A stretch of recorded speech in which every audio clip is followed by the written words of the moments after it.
Bienvenidos al vuelo del cometa. Estamos en la cuarta y última parte del monográfico de Clive Barker. Y tenemos el día de hoy con nosotros al señor Alberto Nieto, Hierofanto Oscuro, que ha puesto unas fotos maravillosas en la escaleta que luego comentaremos con un montón de eufemismos. ¿Cómo te encuentras, Alberto? Muy bien, muy contento de que se le vaya a dar voz a las Olimpiadas del Dolor y muy Bien. triste de que sea el último especial de Cliff Barker.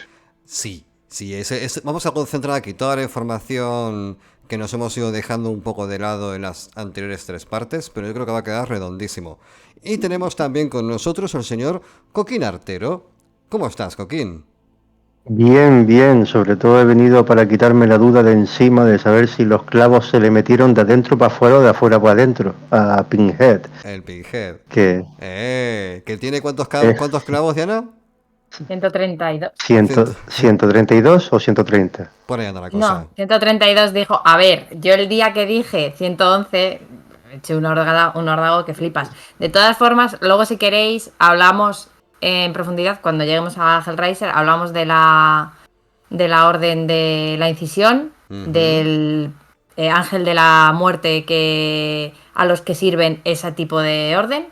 Y, o sea, al que sirve esa orden en concreto, porque los cenobitas son un tipo de raza.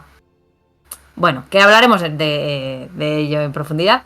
Y bueno, a continuación continuar. Pues ahí habéis escuchado a la codirectora del Vuelo del Cometa, Diana Soriano, y tenemos también con nosotros a nuestro community manager, que está ahora mismo tuiteando y metiendo por todas las redes sociales, el señor Nocturnis.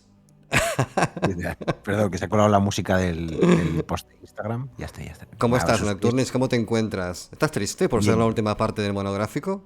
muchísimo. Tenía la esperanza de que no lo llamaseis la última parte y pudiesen seguir apareciendo Ya sabes, programas de Clive sabes que Barker es que random. si no lo hago es lo que sucedería. Estos son como champiñones, no van a dejar de reproducirse.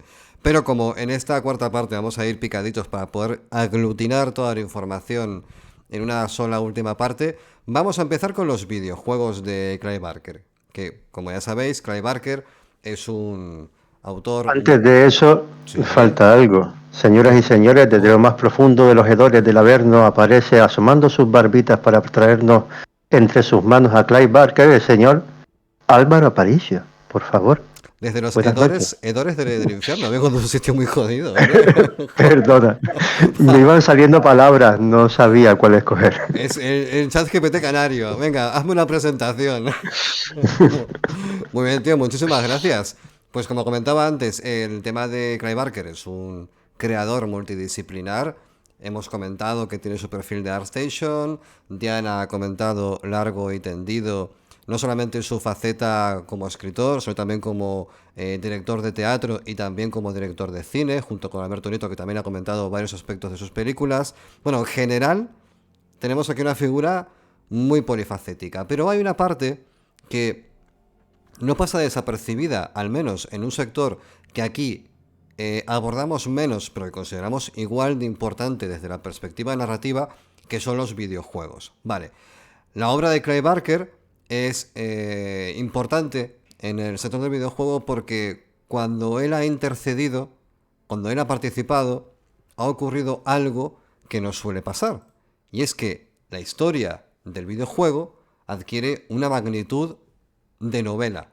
Es verdad que con el tiempo los videojuegos, con ejemplos como The Last of Us, han ido adquiriendo cada vez más entidad a nivel narrativo. Pero bueno, partimos de la base de que a mediados de los 90 los videojuegos que tenían historia eran aventuras gráficas, que era un género eminentemente narrativo, y los juegos de acción como la primera persona, los juegos tipo Doom, para quien no lo sepa, eran juegos que estaban destinados a una jugabilidad más arcade. Clive Barker, con sus intervenciones tanto en Undying como en Jericho, cambió este paradigma. Aunque es verdad que no es un fenómeno aislado. En general, la industria se estaba transformando. Pero en el caso de Undying y Jericho, es especialmente manifiesto cómo cuando una persona que sabe contar historias se acerca a un sector donde contar historias suele hacerse como algo que es casi una excusa, casi como una historia de Mario, se nota muchísimo. Pero no todos los caminos están pavimentados con oro, y en el caso de Clive Barker, su primera intervención en los videojuegos fue casi una jugada comercial coyuntural. Hablo de Nightbreed, The Action Game, un juego que, si no me falla la memoria, es de 1990. Fue publicitado como Nightbreed, The Action Game o Clive Barker, The Nightbreed. Nightbreed, Razas de Noche. Lo lanzó Ocean Software y no deja de ser un videojuego típico de estos que a veces vemos anunciados después del lanzamiento de una película de animación, como puede ser el videojuego de Tadeo Jones o como puede ser el videojuego de Frozen, si es que lo hay, que no lo sé. Pero bueno, no hay película Disney que no haya tenido en algún momento una adaptación a videojuegos. Aquí ocurre exactamente igual. Este videojuego salió en varias plataformas y estaba proyectado para hacer una trilogía. Todo en torno a la propia película. Al final vamos a encontrar todos los males que se suelen encontrar en los productos que se hacen para hacer caja, ¿vale? Por ejemplo, vemos, por ejemplo, para que entendáis un poco cómo se diseñó esto, hay 1 minuto y medio, después de darle al start, de pantalla de texto pasando que te cuenta la historia. En un videojuego, 1 minuto y medio estando quieto, viendo letras pasar, se puede hacer bastante pesado. Y básicamente las frases más destacadas para poner en contexto al jugador es: tú eres Bone, destinado a convertirte en Cabal, salvador de la raza de noche, ¿vale? Es un videojuego que no está demasiado planificado, desde el momento en el que tienen que explicarte lo que es la trama de la peli, porque se presupone que quien se va a acercar al juego no tiene por qué conocer la película. Al final es casi como un brindis al sol, ¿vale? Y el juego empieza con una siguiente frase, porque esto es un poco raro, y es que cuando arrancas el juego, por un lado te cuenta la historia de la película, pero luego hace un corte y pone The Game History. Y empieza la historia del juego, que es tú, Bone, estás ante las puertas de la necrópolis y tu misión es encontrar un camino a Midian para salvar a los Nightbreed, esquivando a los hijos de la libertad y las trampas que han colocado, ¿vale? A grandes rasgos parece que se ha producido un colapso en el cementerio donde vive la raza de noche y han sido liberados algunos berserks. Hay videojuegos en 2D de scroll lateral, como puede ser la trilogía de Star Wars que salió para Super Nintendo y creo que para Mega Drive, o la de Indiana Jones, que fueron adaptaciones bastante decentes. Este no es el caso, ¿vale? Para resumir ya, las similitudes con la obra original es porque aparecen fotogramas pixelados de la película, porque hay referencias claras a personajes, pero es un juego en 2D de pelea, una pelea bastante chusca, como Reino de Castlevania, para que nos entendamos, y consta de 3 escenarios solamente el juego. Es decir, está el cementerio por la superficie, están las catacumbas, y luego hay un escenario intermedio que son los puentes colgantes. ¿Vale? Tal cual lo que escucháis son 3 tipos de escenario que además se repiten continuamente. Y básicamente tienes que subir, tienes que bajar, matar, coger y poco más. Es un juego que dura 30 minutos, que se puede acabar del tirón. O sea, hablamos de un juego que, si me retrotraigo a esas pesetas, valdría sus 6.000 o 5.000 pesetas de aquel No me lo entonces. puedo creer. ¿Era esto? No, ¿No? no. Con eso te No, comprabas sí. 2 muñecas hinchables. Bueno, cada uno tiene sus prioridades. No te puedo decir nada. El tema es que, objetivamente hablando, no fue un buen juego. Solo fue un intento bastante pobre por tirar del éxito comercial de las películas. Pasamos enseguida al siguiente juego, que se llama Nightbreed The Interactive Movie.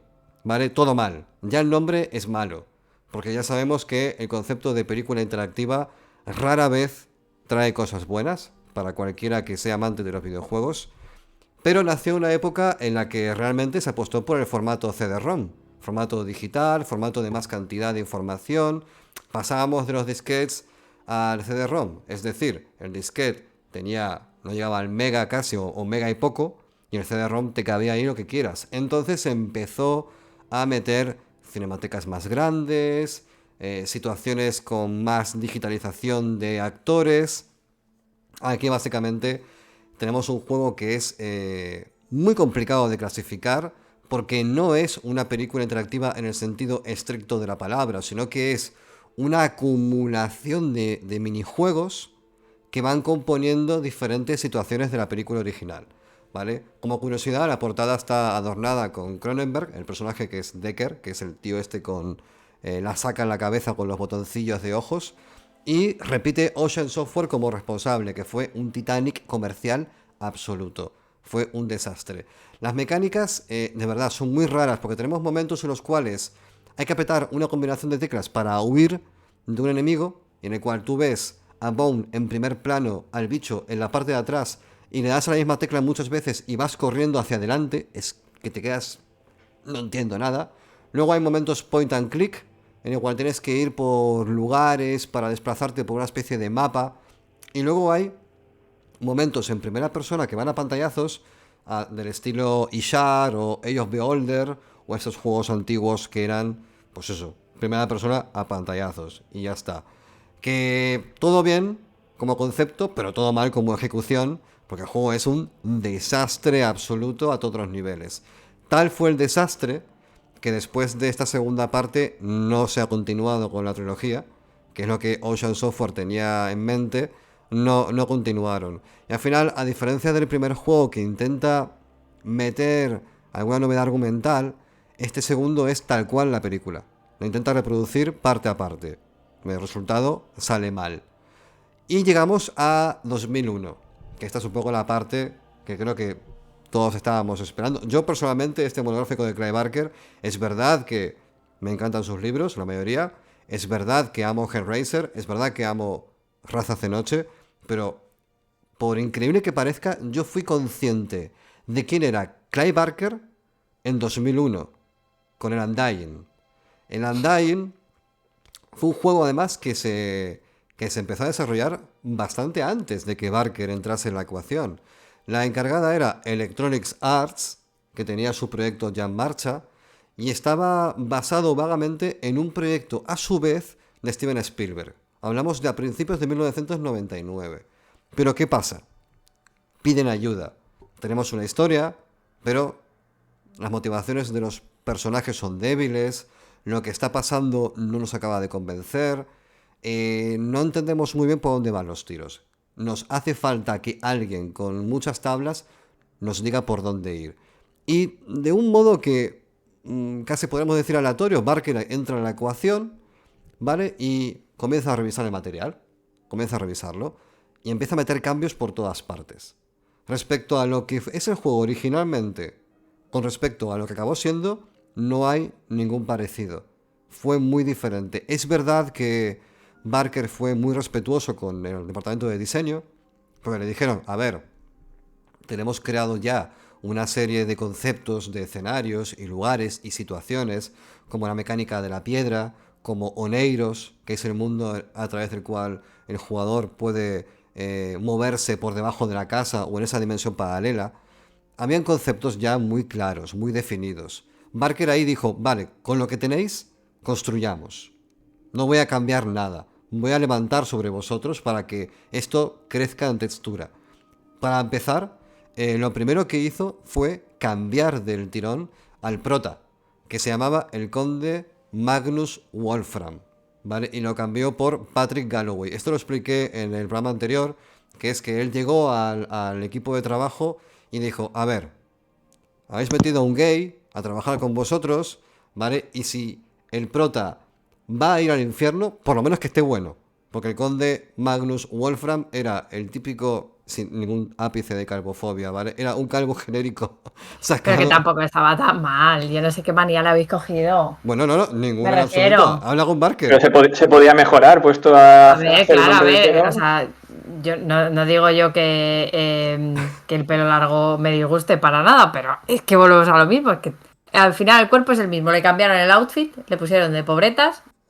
Mira, y voy a hacer Sí, pero cosa. mira Tomb Raider, por ejemplo. Bueno, por ejemplo, voy a hacer una cosa que no iba a hacer, pero voy a leer tal cual cómo fue la respuesta de Barker en la entrevista que le hicieron al respecto de esto. Dice Barker, Teníamos a este tipo llamado Magnus, Conde Magnus Wolfram, que era calvo, tatuado, parecía un héroe de cómic. Así que reuní a todos los del equipo en un cuarto y les dije: mirad, ¿alguien en esta sala conoce a un conde? No, ¿verdad? ¿Alguien en esta sala conoce a alguien llamado Magnus? No, ¿verdad? ¿Alguien realmente quiere estar en la piel de este tipo? Así que, como la respuesta es no, dado que se trata de una obra en primera persona, ¿por qué querrías estar en la piel de este hombre? ¿Por qué querrías jugar como él? Así que me puse muy serio y les dije: mirad, tenéis a un hombre gay a cargo aquí. Traedme a alguien que me quiera follar. Traedme a alguien fabulosamente sexy. Así que, 10 días después, Brian Horton, que fue uno de los responsables de diseño, me envió el personaje que ahora aparece en el videojuego. Fue maravilloso, es todo lo que quería. Era el tipo de personaje perfecto. Parecía alguien con quien querrías estar, incluso a quien querrías interpretar, cuya piel querrías ocupar por un periodo de tiempo. Incluso si vas contra las hordas del infierno, al menos él iba a hacerlo con una sonrisa en el rostro.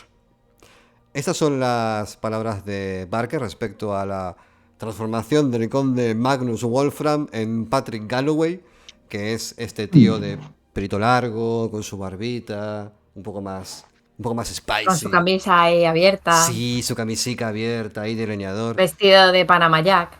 Efectivamente. Cosas que pasaron en Undying. O sea, Undying, para quien no conozca el videojuego, es complicado transmitir el entusiasmo que me produce a mí hablar de él ahora, pero es un juego en primera persona que transcurre dentro de una gran mansión y aledaños, y es de tiros y acertijos. Acertijos poquitos, porque es más de tiros que otra cosa, pero bueno, que tiene esa posibilidad. Bueno, pero alguno había, ¿eh? Alguno había, sobre todo con la Alguno piedra. había que te jorobaba la vida, sí. Sí, yo recuerdo estar horas dando vueltas como un capullo. Sí, yo también. Por decir, ¿qué tengo que hacer ahora? Pero bueno. Sí, que a lo mejor el juego te lo podías pasar en 3 horas, a lo mejor. Y si ibas a tiro fijo, sí, pero los puzzles sí, más que nada eran puzzles de encontrar el camino exacto y escuchando sobre todo los mensajes que la piedra te decía. Y cuando me refiero a escuchar, me refiero a percibir. Lo de ver, lo de entender un poco el contexto de... Tenías que activar la piedra porque... la trama es que el Patrick Galloway es irlandés y es un ocultista, ¿no? Entonces ha ganado su fama pues siendo ocultista, fue a la guerra contra unas hadas, unas hadas malvadas junto con el otro protagonista y bueno, pues ahí estaba con toda su sapiencia. Bueno, porque cualquier otro diría que solo eran otras personas con las que luchaban. Era la Primera Guerra Mundial, pero claro, llevaban sables. Claro, a ver, una de las cosas que pasaron cuando Barker llegó al estudio y vio lo que se estaba haciendo es, vale, esto es demasiado normal, es una fantasía demasiado evidente, demasiado trillada. Hacedlo todo más extraño, todo. Haced habitaciones que no vayan a ninguna parte, haced escaleras que estén invertidas, haced cosas que sean raras, locas, que cuando lo veas digas, me acuerdo de este lugar. Y otra cosa que hizo, que ahí tuvo un poco de pugna con el departamento comercial, es, ¿ves ese modo multijugador que tienes ahí robando recursos? Me lo quitas. Esto es una historia en primera persona narrativa. El modo multijugador, que aparte estoy muy de acuerdo con esto, de hacer modos multijugador de videojuegos que no necesitan, Barker lo vio enseguida. Modo multijugador a tomar por el culo. No me voy a inventar ninguna excusa para que los jugadores se peguen entre ellos, porque es que no va de eso. Barker dijo que no haría ningún sacrificio argumental para que 3 monetos pegasen 3 tiros en servidores que a los 2 días quedarían inútiles y desiertos. Así que dijeron, vale, señor Barker, tiene usted razón. Otra cosa de la que pidió es, quiero hacer un pequeño cameo. Si no puede ser por evidentes motivos físicos, que sean de voz. Así que hay uno de los hermanos de la familia que tiene la voz de Barker. Hablamos de Ambrose. Ambrose es el tercero de los hermanos, que Diana le llama el indio y yo le llamo el pirata. Al final... A ver, es que lleva un hacha. Bueno, ¿qué tiene que ver? Viene de... Hombre, pelo largo, negro, liso y un hacha y medio pelotas, pues es un indio, ¿no? Yo creo que es un pirata. ¿Un leñador? No, era un indio. Era un leñador en un día bueno. O un indio en un día malo. ¿Quién sabe? ¿Quién sabe? Al final, Ay, llevaba una cinta también aquí Sí, en la cabeza. llevaba una Es cinta que rojita. tenía mucha pinta. O sea, no llevaba un parche y un pañuelo. Llevaba. Es que yo creo que era un pirata. O sea, yo creo que no era un pirata. Yo creo que sí, porque cuando el jugador llega a esa parte es que viene de la cala de los piratas. Es Hay verdad, un es momento del verdad. juego que atraviesas una especie de caverna con... No recuerdo qué más había porque lo jugué hace muchísimo tiempo, pero... Y cuando llegabas al prota no, a quien te contrató, a quien te trajo a la casa, que pasa algo argumentalmente muy importante, aparece Ambrose, y si lo buscáis en las cinemáticas en YouTube, aunque os haréis spoiler evidentemente, escucharéis la voz de Clive Barker interpretando, que Clive Barker, no olvidemos que tiene tablas a nivel teatro, así que sabe poner una voz interesante. Como dato curioso, podemos decir que Undyne se remonta un poco a los libros de sangre, o sea, asumido por el propio Clive Barker. No se refiere tanto a temas referenciales, porque no hay referencias, sino a la forjadura creativa. Fue un momento muy de soltarse la melena totalmente y empezar a que los sentimientos hablasen por él mismo. Fue un proceso muy parecido, el del primer libro, de los libros de Sacre, con el Undying.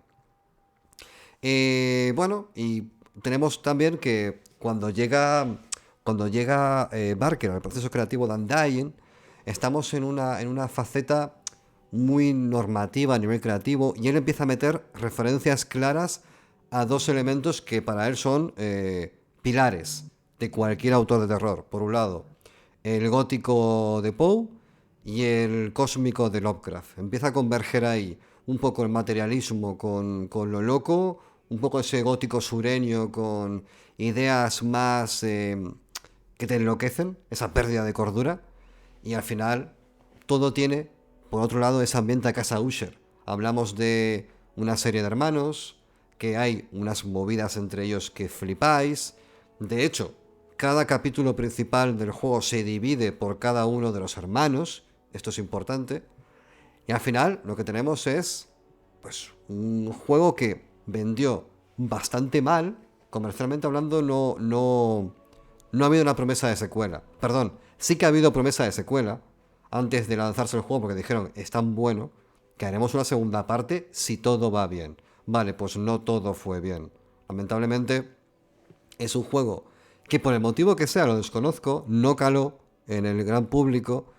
No sé qué otro lanzamiento coincidiría en aquel entonces, en ese año, pero el caso es que quizás por ser tan raro, aquí miren lo de siempre, ¿no? Es como que la horquilla de lo autoral hace que te alejes poco a poco de lo comercial. Mientras más propia es tu visión de las cosas, más fácil es que polarices la opinión del cliente.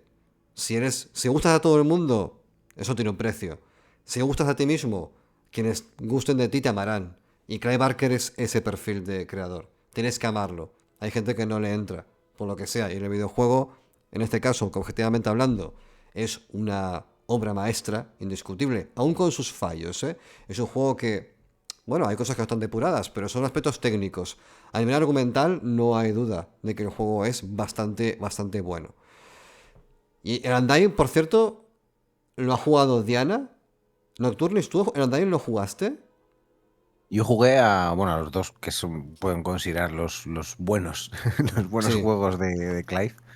En un par de veranos de corrupción estuve en casa de un amigo que tenía el PC siempre instalándose todo lo que pillaba y la verdad es que me fliparon los dos. De hecho, yo me quedé flipado también con la ambientación, me pareció súper bizarra. En su momento no entendía muy bien lo que estaba viendo, pero me acojonaba, me parecía súper envolvente y encima eso, no llegué a jugarlo entero porque jugaba las veces que podía ir a casa de mi colega, pero todo lo que jugué, las horas, y además me intentaba quedar el mayor tiempo posible ahí jugando. Lo que pasa es que luego tenía que volver a casa en bici por la noche. Imaginaos, ¿no? Pues un pueblo perdido en Castilla y León con poca iluminación en la carretera, sin un alma, y me acojonaba bastante. Sí. Pero, o sea, me parece que todo bien. O sea, este juego para mí, independientemente de que luego comercialmente es verdad que parece ser que fue un poco fracaso, yo sí recuerdo que la gente lo mencionaba con Sí, nostalgia, ¿no? Yo sí, sí, no sí, era sí. consciente de... Yo creo que me parece una putada que no se haya recuperado esta saga o se piense en hacerlo, ¿no? Ya, es que estos son los casos en los que la prensa eleva un título, pero por el motivo que sea el mercado no está... No, o sea, o eran muy exigentes los números que movían para rentabilizarlo, que también puede ser, hablamos de un juego muy grande. Electronic Sí, tiene pinta Arts, de ser caro, sí. un juego caro de hacer, porque un equipo de 30 o 40 personas, con tecnología a punta, con cosas chulas, pagándole a Clay Barker, es un juego caro. Entonces, a lo mejor sus expectativas comerciales eran muy altas. Pero, como sea, gran juego. ¿Tú, Diana, qué recuerdas de Undying? Pues es que yo ya conocía a Clive, yo ya jugaba a Cult, entonces yo ya de Clive Barker ya me había leído algún relato de los libros de sangre, Hellraiser y Razas de Noche, por supuesto sí. Entonces, simplemente fue un paso más. Me acuerdo que me comentaron, ¡buah! Han sacado un juego y me puse a jugarlo y todo me flipaba. O sea, la historia, vas a una de las localizaciones que es un círculo de piedras celtas, porque recordemos que la acción ocurre en Reino Unido y que el protagonista es irlandés. O sea, para mí estaba todo bien. Todo lo que podía estar bien estaba bien. Recuerdo que era un juego difícil de jugar. No era un juego fácil. Yo creo que por eso quizás quitara un poquito las ganas de algunas personas, aunque por aquel entonces éramos de esos que jugaban los juegos porque no había otra cosa. Y sí. Bueno, recuerdo muchas partes. Recuerdo o sea, que cuando tú jugabas a ese juego, después de haber jugado a Cult, que también está muy inspirado en los libros de sangre, veías por todos lados las señales, como los hermanos se habían convertido en nefaritas, como pasabas al otro lado que era el infierno, como tú tenías las habilidades que se explican en el libro, o sea, en las reglas de Cult. Pues eso, cómo rasgabas el velo, ibas a otros ensoñaciones, cómo incluso te metías en los sueños o sea, en un mundo creado que era un sueño, era una especie de sueño, una especie de purgatorio, a través de un cuadro. Es que era todo maravilloso, era todo maravilloso. No puedo decir nada malo de ese juego. Coquín y Hierofanto Oscuro, ¿habéis jugado vosotros a Undying? ¿Tenéis recuerdos? Yo no lo conocía, pero mientras lo ibas describiendo, precisamente me recordaba un montón a Cult, al Cult el de rol. Porque a ese sí, ese prácticamente fue uno de los primeros juegos a los que jugué. Y siempre tuve en la cabeza, hasta que me lo dijeron, creo que fue Diana hace un rato, que realmente Cult está inspirado más en Clive Barker que no en Lovecraft. Claro, siempre que yo hablaba con mis colegas que eran medio friki, que me gustaba el rol y Lovecraft, me recomendaban Cult. Pero claro, es dentro del mundo de Clive Barker. Bueno, Y aparte de eso, sí, tú sí. me comentabas antes los juegos que sí que tenían una fundamentación en obra literaria y me venía a la mente todo el rato el de Blade Runner. Que sí que tenía una historia detrás, está bastante currado a nivel de fondo. Eso sí, tuvieron la prudencia de no poner letritas y poner una voz en off. Creo que la de Blade Runner, si no recuerdo mal, es la aventura gráfica de Westwood, los creadores de Command & Conquer, que venían en 84 CD-ROMs. Era una locura de aventura gráfica, todo digitalizado o con renders, no me acuerdo. Nunca la pude jugar, pero tenía muy buena prensa ese juego. Y Hierofanto Oscuro, tú que no eres mucho de videojuegos, aquí no has llegado, ¿verdad? No, no he llegado a ninguno de ellos. Bueno, pues entonces avanzaremos con Jericho. Jericho es 2007. Jericho es Clive Barker Jericho, si no recuerdo mal el nombre entero. Y estuvo involucrado Codemasters y un estudio español llamado Mercury Steam, que está formado por antiguos miembros de Rebel Act Studios, que son a su vez los creadores de uno de los mejores juegos que he tenido el placer de jugar, que es Blade: The Edge of Darkness. Un videojuego que muchos de vosotros recordaréis porque era un portento técnico. Era un videojuego en tercera persona en el que podías elegir a un bárbaro, a un enano, a una amazona y no recuerdo si a un caballero, y avanzabas por escenarios con una jugabilidad bastante ortopédica incluso para la época, pero con unos juegos de luces y bueno, en general visualmente el juego era una auténtica locura, tanto así que a día de hoy se pueden ver capturas de pantalla y no parece un juego de su época, parece un juego de por lo menos 10 años más tarde. Pero bueno, el caso es que Mercury Steam acaba recibiendo este medio encargo, por así decirlo, porque hay varias empresas en la ecuación. Entonces Clive Barker, digamos que a diferencia del Undying, ya aparece en Jericho como el gran gestador del argumento. El argumento de Jericho, sin lugar a dudas, o sea, estoy casi seguro de que hay grandes videojuegos con grandes tramas, pero es posiblemente el más raro y el más oscuro y el más extraño que he visto en muchísimo tiempo. Es raro, ¿vale? Estoy de acuerdo. La premisa es brutal, ya solo cuando empiezas es que te vuela la puta cabeza. Sí, para que entendáis un poco el contexto, ya vemos la capacidad que tiene Barker de crear personajes, ¿vale? Porque tenemos aquí, si no recuerdo mal, a 7, los tengo aquí listados. El escuadrón Jericho se compone por Frank Delgado, piromante; Billy Church, protectora de sangre; Xavier Jones, vidente; Paul Rawlings, exorcista; Abigail Black, telequinética; Simone Cole, reality hacker; y el capitán Devin Ross, psíquico. O sea, quiero formar un parte juego de de este. rol. Es un juego de rol. Quiero formar parte de este escuadrón ya. O sea, aquí parte el aspecto estético, no solamente los nombres y sus definiciones son interesantes, es que estéticamente el juego es una pasada. Es verdad que cuando salió, al igual que Undying, y como todos los juegos, no era perfecto. No era un juego perfecto ni mucho menos, pero estaba muy, muy, muy bien ambientado. La premisa era, si no recuerdo mal, te envían a no sé qué país de Medio Oriente. Creo que ni sé. Irak. Creo que sí, Irak, por ahí. Es que creo que ni se llega a Irak, mencionar. Irán. Sí, porque era donde había una ciudad, hablo ahora mismo de memoria, La ciudad de era donde Al-Khali. había, claro, sí, era una ciudad muy mítica, era de hecho como la primera ciudad conocida Ujú. de... eh, Sí, no era como Ur, Irem, vaya, Irem pero de los Pilares y todas, una de estas. sí, pero sí, no hubo una especie de Ur, era la ciudad, una de las primeras ciudades donde hubo civilización establecida y te habla de que en esa ubicación hay una tormenta extraña Ujú. que no deja ver nada, pero que se está comiendo, o sea, que es una pupa mala, se lo está Sí. comiendo todo. Entonces te mandan allí ese escuadrón de gente portentosa y ya sabes que es un melonazo, porque según llegas ahí ya empiezas a tener visiones. Sí. De hecho, uno de las cosas más curiosas del juego es que mueres al poco de empezar. Tú llevas a un personaje, ¿vale? Que es, si no recuerdo mal, el capitán Devin Ross. Creo que era Devin Ross, el psíquico. Es que no me acuerdo Ujú. cuál era. Creo que era ese. Y mueres. Por el motivo que sea, no recuerdo, mueres. Es Sí, empiezas enseguida. muriendo. Estás entre unos pilares Y adiós. y te mueres. Y entonces es cuando viene la mecánica del juego, que es lo que realmente sorprende de Jericho.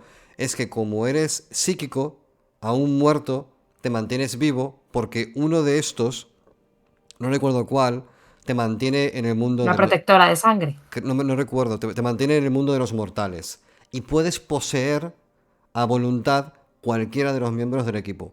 De modo que en los combates, en función de la habilidad de cada uno de los personajes, puedes ir saltando entre unos y otros para cumplir diferentes objetivos. Hay uno que es el típico tío con la metralleta pesada, la típica tía ágil con la espada, o sea, hay de todo.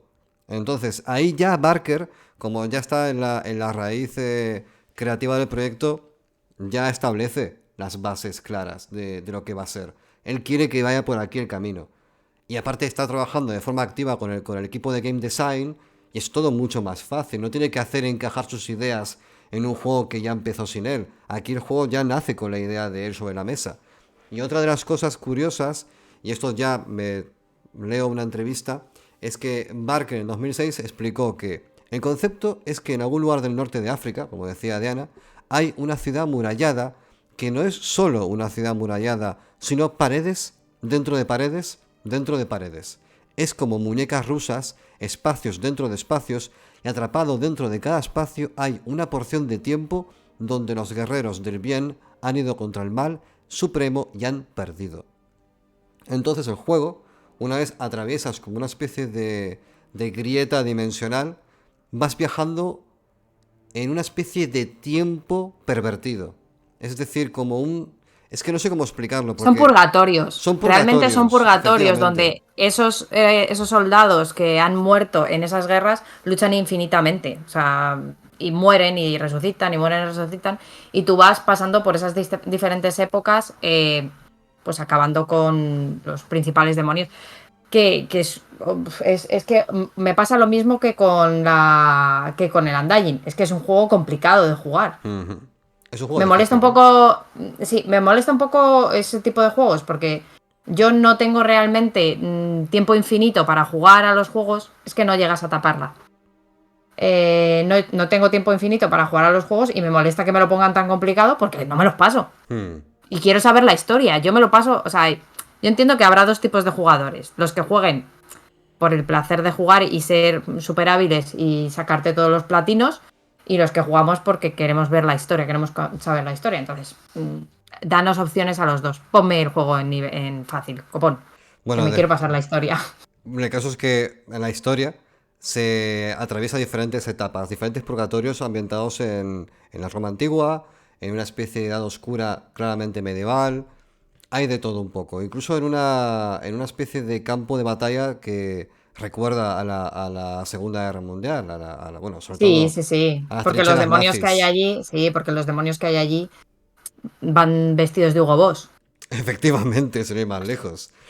Así que nada, aquí lo que tenemos es un juego muy desconcertante a varios niveles, pero que es apasionante porque es diferente. O sea, Clive Barker no solamente está metido en la parte narrativa, sino también en la parte artística. Él determina muchos aspectos que acaban siendo, bueno, destacados en lo que el juego es. Sí que es verdad que, y aquí hablamos un poco de las cosas malas, malas, a ver, entre comillas.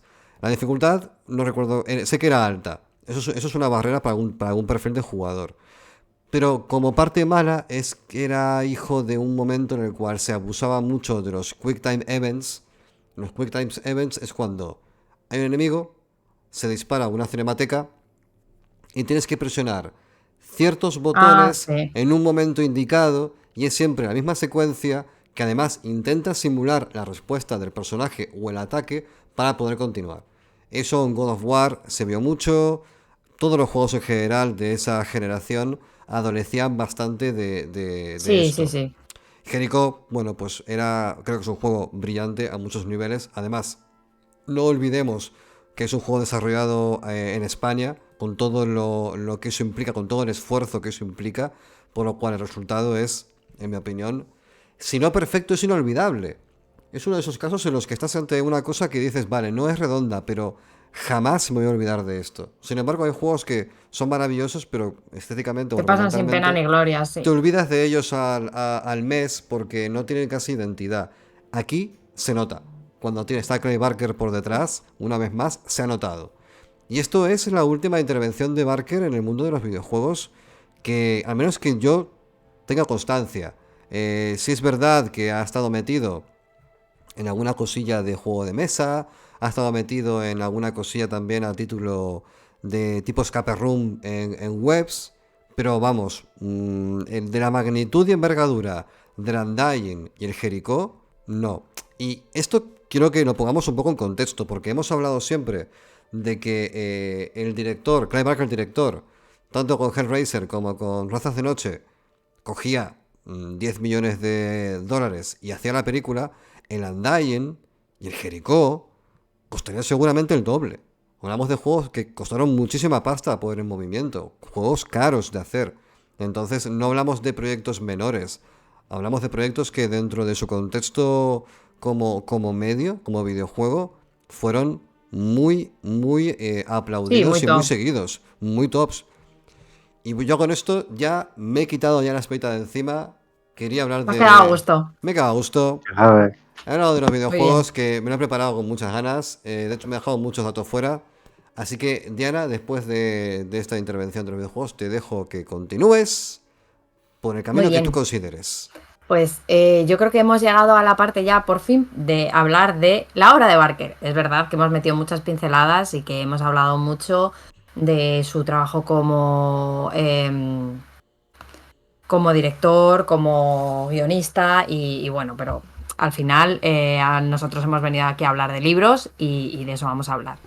Dentro de ellos vamos a hablar sobre todo de, bueno, pues de lo que hemos hablado ya un poco, también de su parte terrorífica, que es, bueno, pues al final nuestra mierda. Entonces, su primera publicación fueron los libros de sangre. En algunos países hubo 6 tomos, en algunos otros 4. Aquí en la española lo publicó la Factoría de Ideas. Hay una edición anterior, más vieja incluso. Sí, es verdad que sí, pero no es de la Factoría, creo. No, una se llama Libro de Sangre y otro Sangre. Sí, es verdad.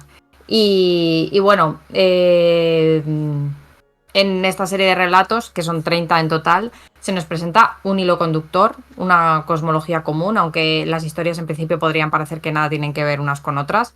Es verdad que world building, si nos ponemos a mirar un poquito en detalle, es común. Y están prologados por Ramsey Campbell. ¡Wow! Sí, todos. Bueno, yo todos los que tengo están, menos el último, el cuarto, pero bueno. Vamos a hablar un poco así por encima de los relatos más importantes, o por lo menos los que yo considero más importantes o han marcado más, o de los que luego han hecho, han sido llevados al cine o a la televisión, que han sido bastantes. Empezamos por Libro de Sangre, que es el primero y el que da nombre a la antología. Se divide en 2 relatos, uno que lo empieza y otro que cierra el compendio de relatos. En el primero se nos presenta a un medium, que esto es muy, muy común en las historias de Clive Barker, que argumenta que es capaz de comunicarse con los muertos y hacer de mensajero para ellos. En este caso, los mensajes, cuando llegan a los demás, ¿no? Él está en una habitación vacía, se queda a oscuras, y cuando llegan los mensajes los tiene escritos en el cuerpo a lápiz. A él le meten en una habitación vacía, desnudo, no tiene nada. A priori no puede ser un truco. Está escrito. Entonces, bueno, ¿de qué va este Behind the Scenes? ¿De qué va? Pues juguetes rotos y tensión sexual en este primer relato a tutti. Y en mi opinión, de los mejores relatos que hay. Es muy bueno. Albert, ¿qué me cuentas? Sí, el libro empieza fuerte. Hay que decir eso, que el medium en principio es un falso medium y que sí, es el objeto sexual de la mujer que saca beneficio, tanto se la beneficia a ella como luego hace exposiciones carnalmente, como luego dice, oh mira, esta persona que contacta con los mediums, con los muertos, perdón. Y bueno, pues ahí dejamos el relato y quiero decir que hay 2 adaptaciones al cine. Es más conocida, hay una en 2008 que se llamó Book of Blood, que en España no llegó a tener distribución. Y claro, el problema del relato es un relato muy potente, pero es un relato muy breve. Yo diría que es casi el más breve de la saga. Entonces, bueno, a la hora de incluirlo en una peli... Si cuentas que tiene 2 partes, es que claro, tiene 2 partes. Realmente sí. Tienes la la primera parte y la de la última. No sé cuántas palabras eran en total, pero bueno, claro, si cuentas solo la primera es un relato breve, claro. Sí, entonces la peli esta de 2004 quedó un poco flojilla. Luego sí que en 2020 se hizo otra adaptación, que además esta la hizo Hulu, se pudo ver en España. La odio con toda mi puta alma. Yo también. La odio. Mira, aquí leo críticas de mierda. Incluso para las almas menos exigentes, esto es una construcción bastante esquelética. Y me parece, vamos, que se ha quedado corto. Es un desastre. Una película sombría y miserable. Aquí consigue hacer que Clive Barker sea soso. Si cada una de sus historias hubiera tenido 1 hora de desarrollo, habría sido otra cosa. ¡Wow! Esta película es terrorífica. Estamos hablando de una película de Clive Barker que se puso en Disney Plus, lo cual ya te dice el nivel de escabrosidad que tiene. Bueno, así que yo creo que puestos a quedarnos con uno, nos quedamos con la versión de 2008, que por lo menos, aunque sea más sosilla... Pues no sería la primera vez que le meten un palo entre las ruedas al legado de Clive Barker, porque para poder seguir con la saga de Hellraiser, hicieron cada atrocidad que dices tú, ¿ves? Sí. Bueno, En fin, a mí me parece un buen relato. Finalmente el medium se convierte en un medium de verdad porque hay alguien al que le sienta especialmente mal que diga ese tipo de cosas. Y finalmente lo de los libros de sangre, el libro de sangre es literal. Bueno, como segundo relato he elegido En las colinas, las ciudades. Este es uno de mis relatos favoritos. Está inspirado en el cuadro de Goya llamado Pánico, en el que un gigante desaparece en la niebla. Y de palabras de Barker dice, imágenes fabulosas, fabulosas, el mismo tipo de caridad que uno encuentra en Borges y Márquez. El mismo tipo de abrazos sin complejos de lo extraordinario. Esto solo lo he puesto porque ponía Borges. O sea, Lógicamente, ojalá fuera nuestro padre de cada uno de nosotros de forma independiente, o no, como hermanos, da igual. Cuando está no sé, se va a dar igual. Cuando está Borges en la cita, está todo bien. Está todo bien. Bien. Sí. Aquí yo remarcar que la pareja de protagonistas son dos homosexuales que tienen relaciones sexuales en medio del relato, que es algo no muy típico en los relatos de terror. Y además el relato está bien porque no se centra en ello, es simplemente un detalle. Igual que podría ser una pareja de heterosexuales, como en el resto de relatos de terror que existen y han existido siempre, pues aquí los protagonistas son homosexuales y punto, no tienen por qué darle más importancia al tema. Podían estar comiendo en un bar de carretera o podían estar follando en medio de un trigal y todo quedaría igual de bonito, porque la verdad es que es una escena bastante chula. La siguiente que he elegido es... A mí, perdón sí, que interrumpa. Dime. Este relato es mi favorito también. Sí. Creo que es el relato que leí que me confirmó que Barker era un jodido genio, independientemente de que no me he leído buena parte de su obra, pero como relatos cortos, que a mí es lo que más me gusta siempre, a mí me voló mucho la cabeza. O sea que bueno, es un relato terrible de cómo, o sea, cómo al final va presentándote el monstruo este, que no es un monstruo realmente, pero, o sea, no quiero hacer spoilers porque lo tenéis que leer, porque este sí implica sorpresa de lo que te encuentras. Entonces es que es magistral cómo te lo va presentando, cómo luego te lo describe. Bueno, aquí vamos a decir que se sacó la chorra el señor Barker de manera... Vamos, yo recomiendo mucho porque he oído mucha gente, de hecho, a raíz también de los especiales de Barker, que a lo mejor empezaron por alguna de las novelas más recientes y enseguida se cayeron y dijeron, buf. Pero claro, hay que irse yo creo que a estas compilaciones antológicas o bien a alguno de los clásicos que tiene de novela corta, que a lo mejor es más fácil que os desenganchéis tan rápido de Barker. Yo por lo menos es lo que recomiendo. Efectivamente. El siguiente que he elegido es Jacqueline S., Últimas Voluntades. Y vamos, a mí me parece una obra maestra del feminismo, teniendo en cuenta cuando se escribió esto, que eran los 80. En este relato, Barker saca la cara por las brujas y las nietas de las que no pudieron quemar. Y bueno, nos presenta a Jacqueline S., que es una mujer fuerte, pero encerrada en el estereotipo de lo que se esperaba de ella como mujer. Os vuelvo a decir que está escrito en los 80.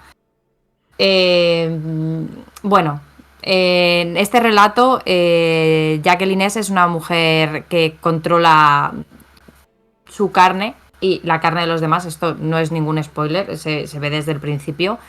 Y bueno, se la muestra como es líquida, poderosa y no va a permitir que nadie le diga lo que tiene que hacer.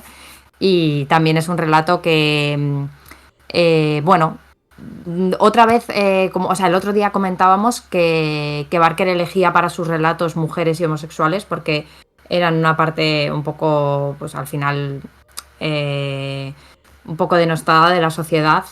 Volvemos a lo mismo por aquel entonces, que nadie se ofenda, por Dios. Y que estaban pues muy metidos en los estereotipos, muy en lo que se pensaba, en lo que necesitaban de ellos. Y en este relato se muestra a esa Jacqueline que, bueno, pues que se come a lo que se tenga que comer. Y no es literal. Bueno, una obra del body horror a la enésima potencia, porque ella es capaz de modificar eso, pues su cuerpo, su fisionomía y la de los demás. O sea, te quiere convertir en perro, te convierte. El siguiente que he elegido, este le va a gustar mucho a Alberto, aunque tengo que decirle que me lo leí antes de ayer y no pasa lo que él dice que pasa. El blues de la sangre de cerdo. En este relato se nos da la visión de un ex policía que se mete a profesor de marquetería en un centro de reclusión de menores. Allí conoce a un joven con el que los demás reclusos se ceban. Allí ya desde el principio ves que hay algo muy raro en el centro, los profesores hablan en su propio código y el director no aparece por ninguna parte. Bueno. A mí esto es uno de los relatos que más me gusta también. Hice una partida de Cult basándome en él porque me parece que los niños, en este caso, en esa situación, en un centro de menores donde se vulnera totalmente sus derechos, es horrible. Magníficamente horrible. ¿Qué ibas a decir, Alberto? Nada, yo pienso que sí que se fue al cerdo, pero bueno, igual no queda tan explícito.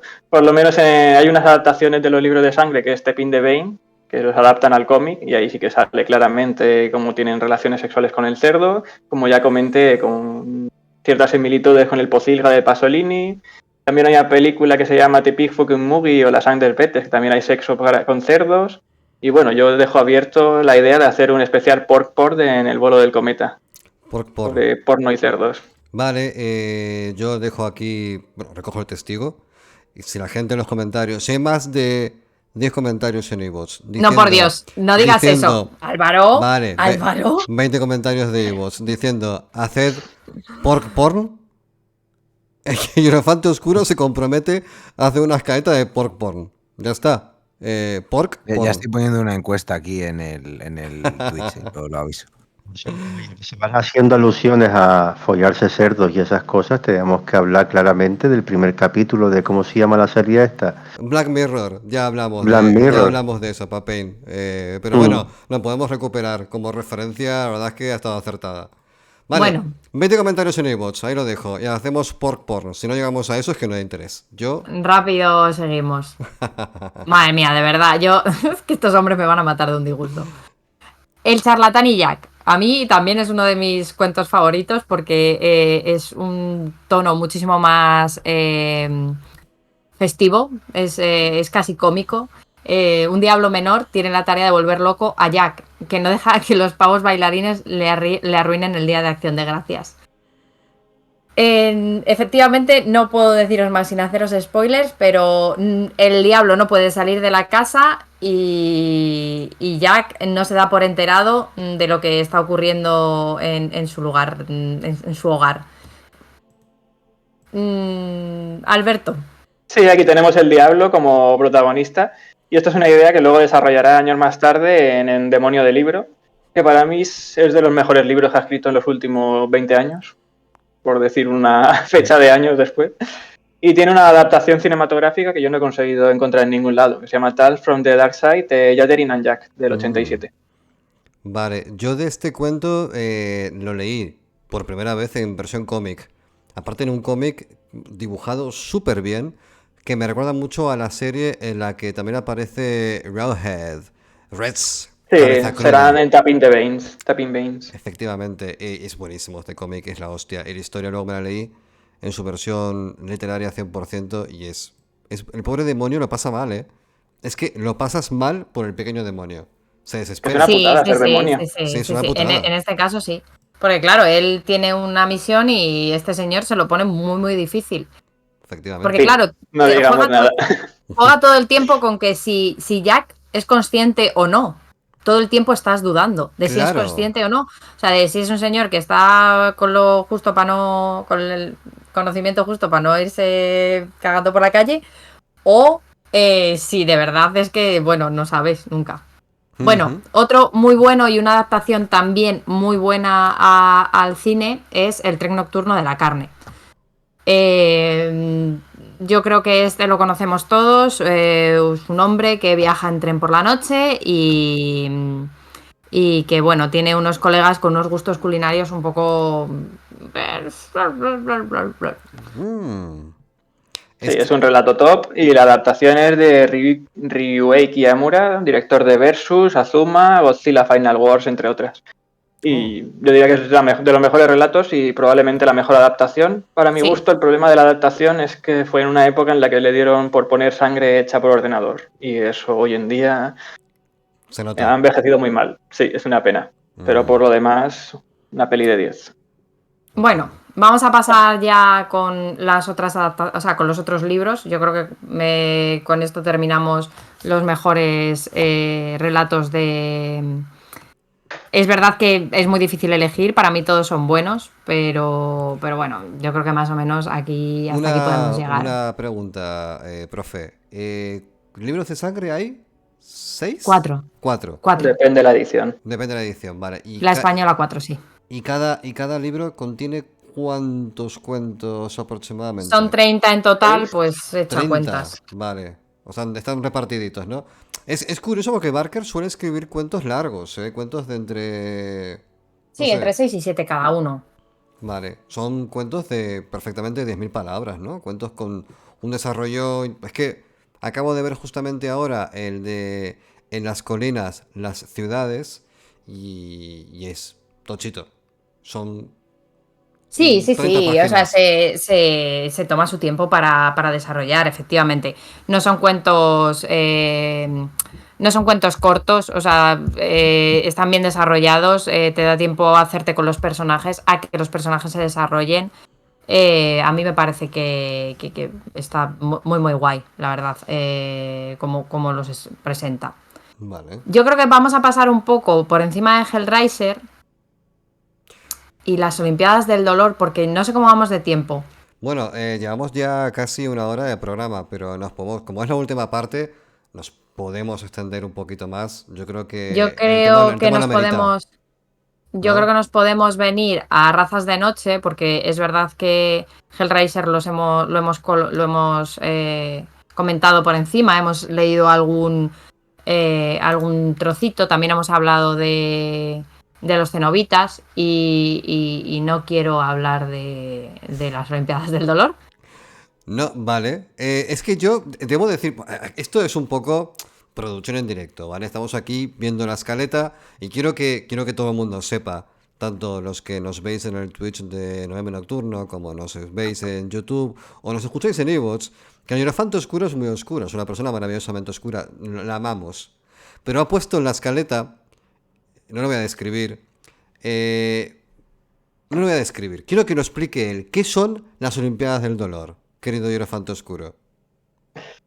Sí, pues hablando de la Orden de la Incisión, yo encontré lo más homologado a la Orden de la Incisión en la vida real, que es la BM Magazine, que es una revista especializada en la modificación corporal, era digital, y dentro de estos hacían una especie de festivales, los BM Fest, y donde hacían quedadas, y dentro de estas quedadas estaban las Olimpiadas del Dolor, The Pain Olympic, donde se demostraba hasta dónde llegaba cada uno en el tema de modificaciones corporales o de soportar el dolor. Tanto hombres como mujeres exportaban su vídeo y a ver quién hacía la cosa más bizarra, la barrabasada más bestia y quién atentaba más contra su integridad corporal. Vale, aquí... Cierto es que BM Magazine se intentó desligar de todo esto por temas legales, porque al final estás haciendo un poco de...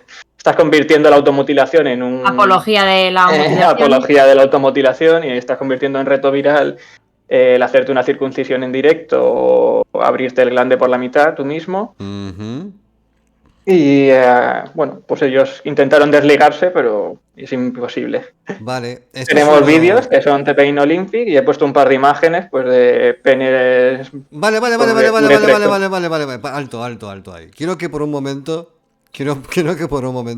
penséis que es lo peor que se os pueda imaginar. Acto seguido vais a ver la peli de Hellraiser o leéis el cuento más grotesco de Clive Barker y ni con esas llegaríais a lo que nuestro Hierofanto Oscuro nos ha traído esta noche. No quiero que lo describas, quiero que hagas un titular. Como título de vídeo. Un título de vídeo. Sí. Pensando. Hierofanto Oscuro. ¿Dos mitades mejor que uno? Vale, pues ahí se queda la cosa. Diana, sácanos de aquí, por favor. Gracias, Álvaro. Bueno, yo creo que podemos venirnos aquí y después de esto tan así, te lo voy a bajar un poco, Alberto, para que no tengas que ver las imágenes. ¿Ibas a decir este inciso? Sí. Este ¿Quieres inciso. venirte aquí donde estoy yo sin ver nada de nada que te pueda perturbar? Vente. Vamos allá. Pero en qué... Mira, si le das a mi nombre en la escaleta, te vienes a donde quiero que empieces a leer. vale. A ver, aquí, perfecto. También puedes darle al link y compartir pantalla. No, Yo siento, la verdad es que yo en algunos momentos cierran el Twitch. siento ser en algunos momentos la única cuerda del programa, ¿o qué? Yo solamente estoy disfrutando del espectáculo, ¿sabes? Hay ciertas caras que se ponen cuando se ven esos vídeos que te llenan por dentro. No hace falta verlo. Solo que una tercera persona la vea. Sí, antes de empezar el programa hemos estado haciendo eso exactamente. Yo los veía y @ Coquín, policía es por documentación. Y Coquín me miraba a mí. Decir que lo que vamos a leer estamos en Razas de Noche, ¿no? Sí. Hemos dado el salto a Razas de Noche. Sí, Vale. O sea, ya no quiero saber nada más de Hellraiser ni de gente que se hace cositas en la cola. Vamos allá entonces, que esto de Midiam siempre mola. Dice así. Aquel era el verdadero Midiam. No la ciudad vacía sobre la colina, ni tampoco la necrópolis que había sobre ella, sino aquella red de túneles y cámaras que presumiblemente se extendían bajo todo el cementerio. Algunas de las tumbas estaban ocupadas solo por muertos que descansaban en paz. Sus ataúdes yacían en repisas vaciadas. ¿Eran aquellos los primeros ocupantes del cementerio que yacían allí antes de que los engendros de la noche tomasen posesión del lugar? ¿O eran engendros los que habían muerto de su media vida, tal vez sorprendidos por el sol, o que se habían marchitado por la melancolía? En cualquier caso, eran minoría. Muchas de sus cámaras eran ocupadas por espíritus más vitales, y sus cuartos iluminados por velas o lamparillas, y en algún caso por el propio ocupante, un ser que ardía con su propia luz. Una sola vez vio algo así, indolente sobre un colchón en el rincón de su boudoir. Estaba desnudo, era corpulento y sin sexo definido, y su cuerpo solemne tenía una piel aceitosa y oscuramente moteada, con erupciones larvadas que parecían fosforescentes empapando su sencillo lecho. Parecía que todas las demás puertas conducían a lugares igualmente misteriosos, con un significado tan complejo como los cuadros que lo inspiraban. Era el mero disgusto lo que le agitaba su estómago al ver al estigmatizado derramándose, con adherencias afiladas como dientes chupándole ruidosamente las heridas. ¿O era la excitación de ver la representación de la leyenda del vampiro en carne y hueso? ¿Y qué sensación le produjo ver a aquel hombre, cuyo cuerpo se rompió en pájaros cuando vio que ella le miraba? ¿Y el pintor con cabeza de perro que se volvió, apartando la mirada de su fresco, y le hizo señas para que se uniera a su aprendiz mezclando pinturas? ¿O las bestias máquinas que recorrían las paredes sobre piernas calibradoras? Después de recorrer 12 pasillos, ya no podía separar el horror de la fascinación. Quizá nunca los hubiera distinguido. Podía haber pasado días perdidos contemplando aquellas vistas, pero el azar o el instinto la llevaron cerca de Boone, de modo que se interrumpió su vagar. Fue la sombra de Lillesburg la que apareció ante ella, como si hubiera atravesado un sólido muro. No puedo seguir más adelante. Estoy intentando encontrar a Boone, le dijo ella.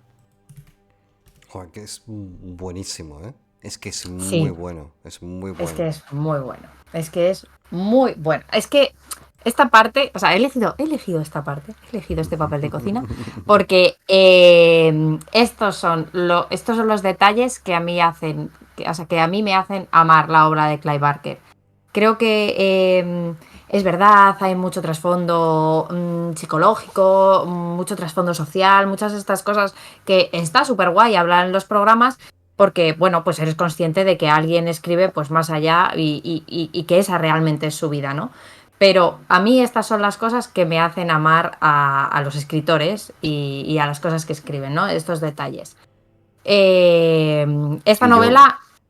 Si me Perdón. permites, Sí. Diana, simplemente añadir que, a ver, yo viendo esta descripción recuerdo la escena de la peli, que yo creo que para mí fue la mejor escena, cuando se descubren un poco esos pasillos ocultos donde se van viendo distintas criaturas, ¿no? De ese mundo subterráneo, y todas tienen formas casi a veces surrealistas, ¿no? De hecho, yo creo que en las colinas, en las ciudades también hay como una especie de surrealismo gore, pero que también es muy atractivo en las descripciones de texto, hablo, ya no de ninguna peli, que hacen que Barker tome otro cariz, ¿no? O sea, ya no es que sea Lovecraft, no es que sea la nueva sensación norteamericana, ¿no? Sino que es un escritor que yo creo que hay que tener muy en cuenta si te gusta el terror, y sobre todo también el que tiene esa especie de juego plástico visual, ¿no? Con las palabras. Sí, es que es... bueno, es que claro, no te puede dejar indiferente. Esto te hace volar la imaginación.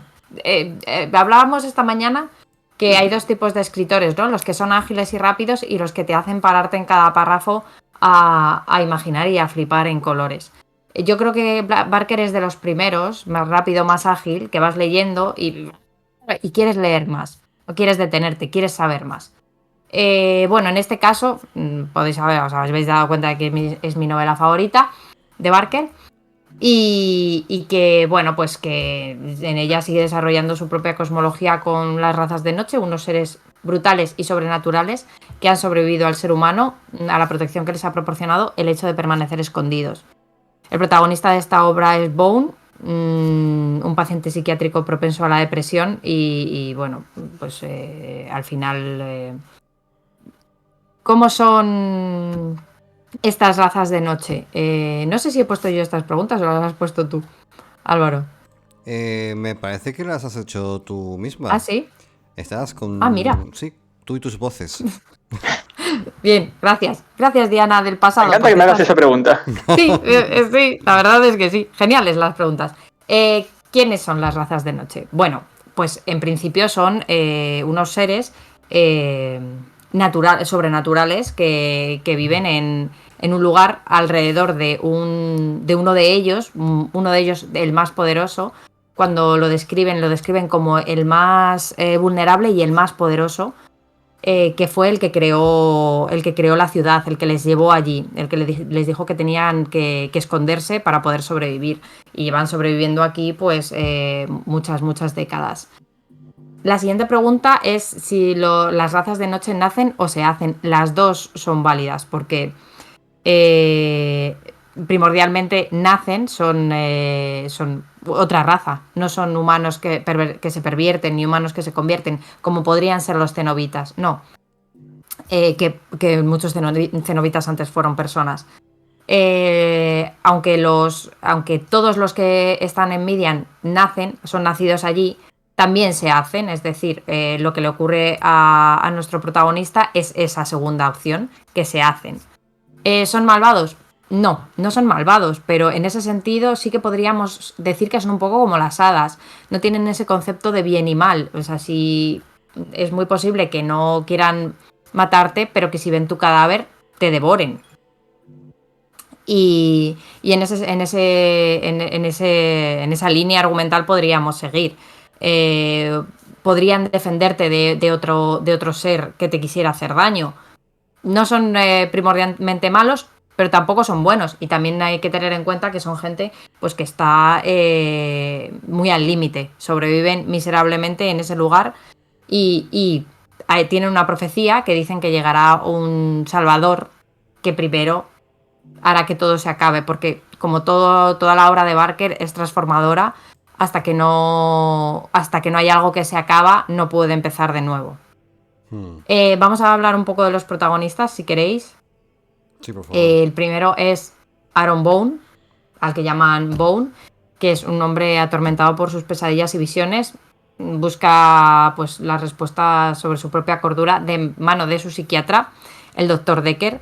Es una persona que se le describe como increíblemente apuesto, pero muy inestable. Entonces, pues es una persona que en principio pues no sería deseable como pareja.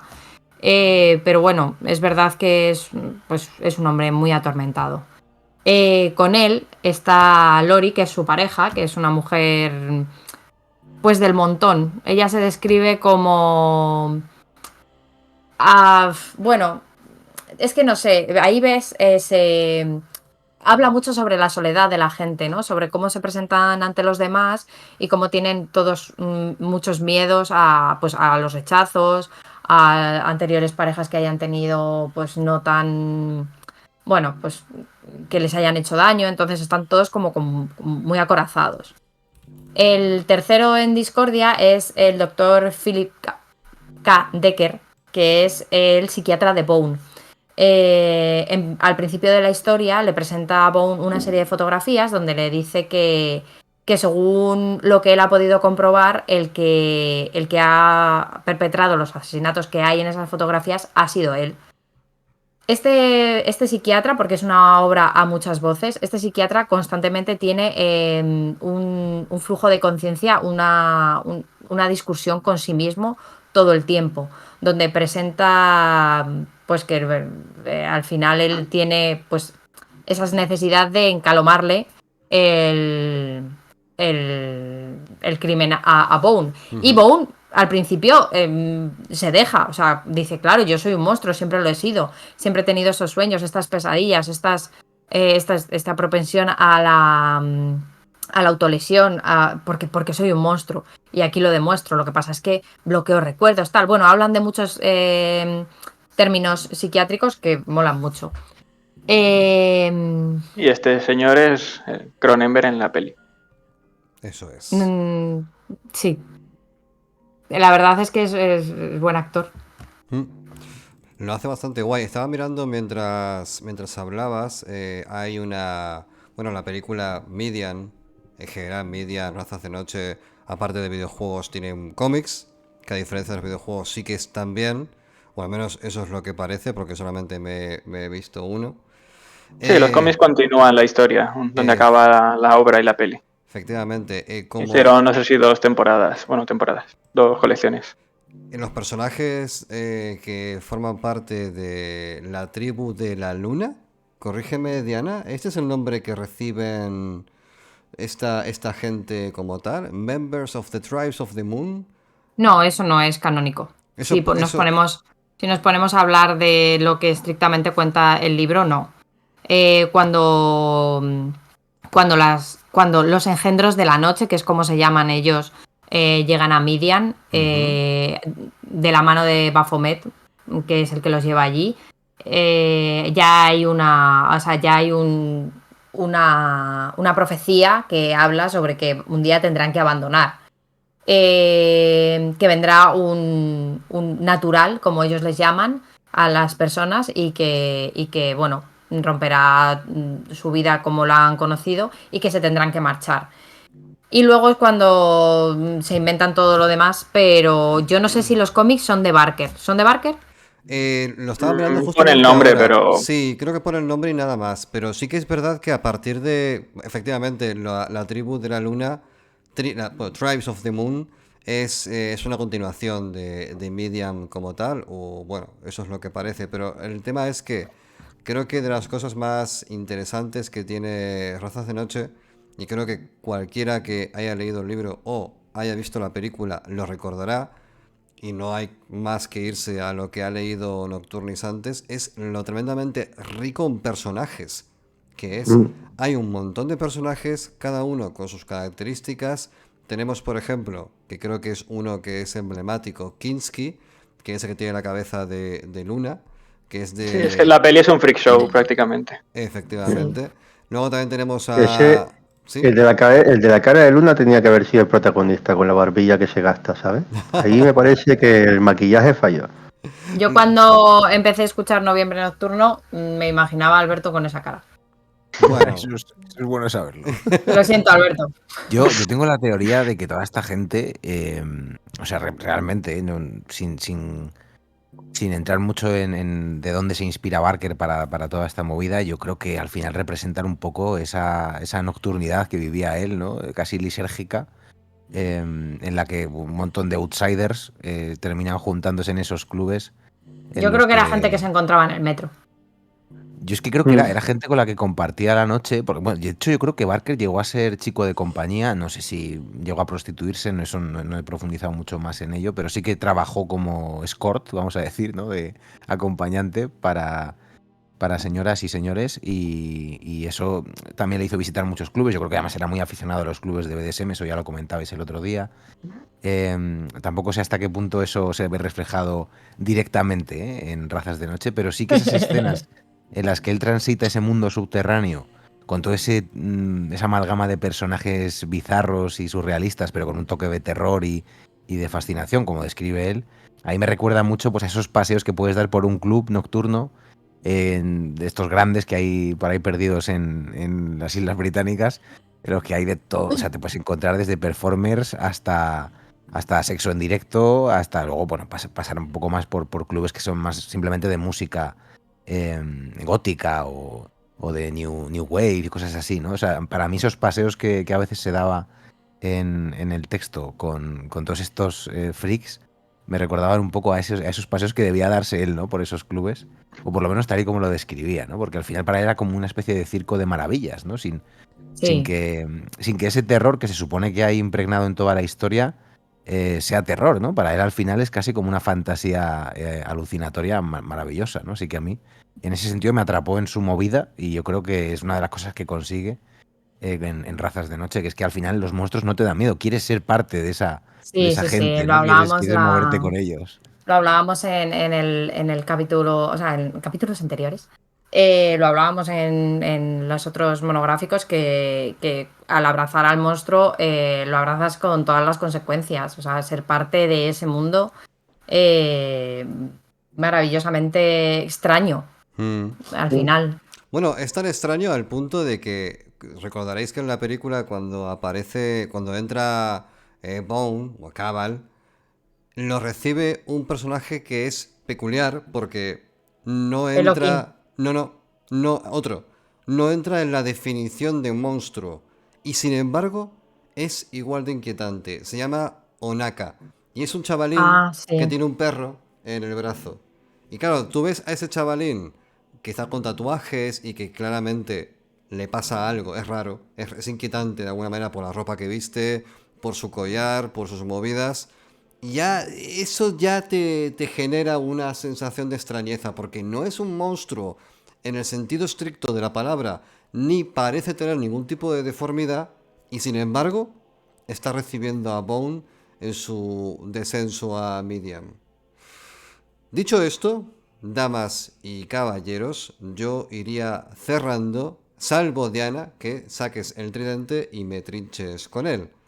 ¿Qué ¿Yo? hacemos? No, Sí, válgame. ¿no? No. Pues Líbreme entonces Dios. vamos a cerrar. Se nos ha quedado un montón de información fuera. Sí, la verdad es que sí. Es que es muy largo, Clive Barker. A ver, Tengo que decir, os quiero enseñar esto, a ver. porque tristemente no hemos podido hablar de ello. The Cult.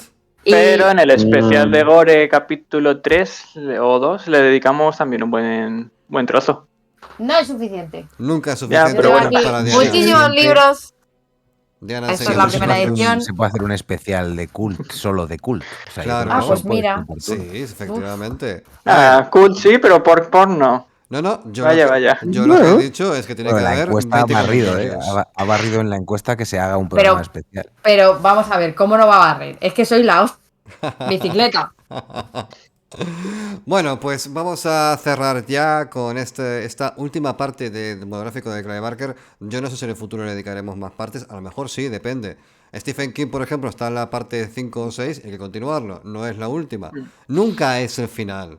No hay más que ver a los bichos de Medium, nunca es el final del camino. Joder. Así que, querido Hierofante Oscuro, sí, adelante. Sí, bueno, yo quería decir que Cliff Barker mola mucho hasta este punto y creo que aquí ya empieza a caer un poco y a convertirse en algo más parecido a Neil Gaiman que lo que era antes y se va más para el punto fantástico que más para el punto que abandonando la esfera del terror. Incluso él en algunos momentos ha prologado sus libros de sangre diciendo que era algo que había hecho en ese momento. Y es lo que decíamos antes, que los libros posteriores son en general menos interesantes Yo creo que el único que rescataría es el demonio del libro, como hemos dicho antes.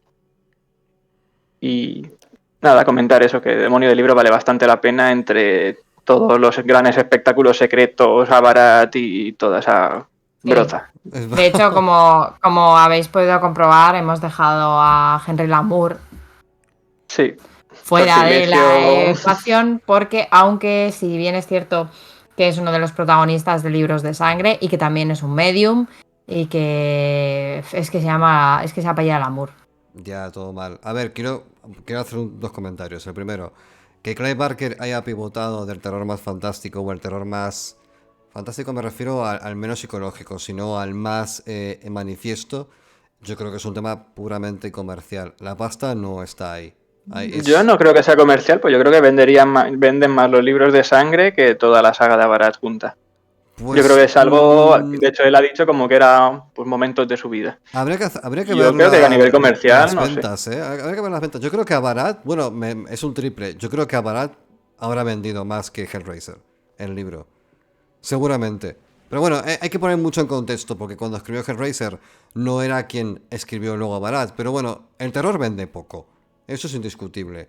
Y claro, aquí, por favor, que nadie se sienta ofendido si no vamos a hablar o nos parece esto menos interesante, porque este monográfico estaba enfocado sobre todo al Clive Barker del terror el más asociable a su figura, que es el de Hellraiser y todo lo demás. Así que, Joaquín Artero, ¿qué nos puedes comentar? Para no limitarme a haber venido para soltar un par de chistitos nada más, porque yo sé que no hemos tenido tiempo de tratarlo todo, me gustaría, con el beneplácito de la audiencia, a ver si puedo dar mi opinión de... ¿Qué? Lo has dicho. La opinión de Razas de Noche. Vale. A mí sobre todo lo que me gusta, y seré rápido, es que me encanta eso de vivir en las galerías. Será porque me quedé pillado con Fraggle Rock, pero todos esos mundos que viven aparte, sobre todo bajo tierra, ocultos de lo que está en la parte exterior, que tienen tendencia a ser distintos ya de por sí, pero que además lo son físicamente, es algo que atrae, que encandila, que te llama la atención y por eso también nos gustan las razas de noche y empatizamos con ellas. Porque son atrayentes, son morbosas. Bueno, pues ahí queda la cosa. Me ha gustado lo de vivir a galerías. Me lo quedo. Somos Scavens todos. Somos Scavens. Codirectora de Soriano, que eres por otro lado la piedra angular de este monográfico, porque eres la promotora de hablar de todas estas perversiones narrativas desde el primer Cualquiera programa. Lo diría, ¿eh? ¿Quién lo diría? Con esos ojillos que tiene, es posiblemente la mente más perversa después del Hierofanto Oscuro. Ha sido un verdadero placer. ¿Quieres comentar algo antes del cierre? ¿O nos vamos Nada, que os agradezco mucho a los que nos habéis estado escuchando en Twitch, como a los que nos estáis siguiendo a través de los programas en iVoox, que nos escuchéis, que este es un trabajo genial y lo hacemos por vosotros, y que muchas gracias a mis compañeros, en especial a Álvaro Aparicio, por darme este espacio para hablar de mis friquezas y explayarme a gusto. Uf, cuánta formalidad, ¿no? ¿Por qué? ¿Qué pasa? ¿Nos vamos a morir después de este programa o qué pasa?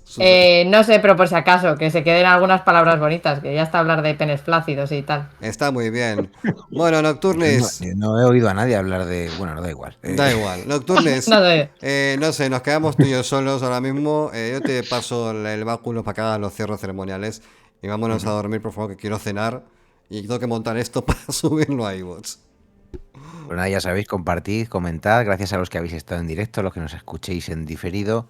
Y como siempre decimos, nosotros por nuestras partes nos vamos a tomar un whisky a deshora, porque somos felices con poco. Lean a Clive Barker, amigos, que no se arrepentirán. ¿O sí? Hasta pronto. Adiós. Adiós. ¡Feliz Día del Orgullo Zombie! Chaito.